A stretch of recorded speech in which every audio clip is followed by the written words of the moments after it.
High বন্ধুরা, সবাইকে জানাই শুভ রাত্রি, অনেক অনেক শুভেচ্ছা। আজকে নিয়ে এলাম একটা ছোট্ট মিনি ব্লগ।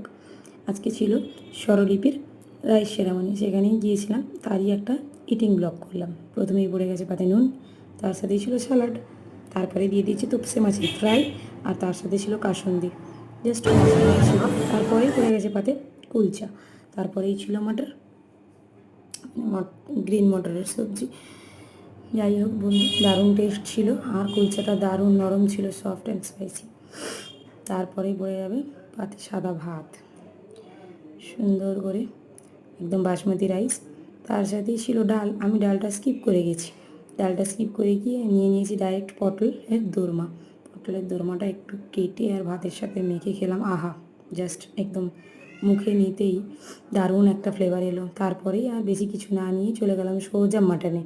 পড়ে গেল পাতে মাটন, আর একদম আমি নিয়ে নিলাম মাটন দিয়ে মাখিয়ে সুন্দর করে খেয়ে নিলাম। তারপরেই চলে এলো চাটনি আর পাঁপড়, তার সাথে এসে গেলো সুইট ডিজার্ট, যেটা হচ্ছে মিষ্টি। তারপরেই চলে এসেছি আমরা এখানে আইসক্রিমের কাছে। আইসক্রিমটাও দারুণ ছিল বন্ধুরা, একদম ফ্রুটের ফ্লেভার ছিল। আর সবশেষে যেটা যাই সেটা হচ্ছে পান। একটু পরে আমি চলে যাবো পানের কাউন্টারে। দেখো কত সুন্দরভাবে সাজিয়েছে, আর নিয়ে নিলাম ছোট্ট করে একটা পান। এখানেই আমার ইটিং ব্লগ শেষ হচ্ছে। তোমাদের কেমন লাগলো জানিও, লাইক কমেন্ট একটা সাবস্ক্রাইব করে দিও। টাটা বন্ধুরা।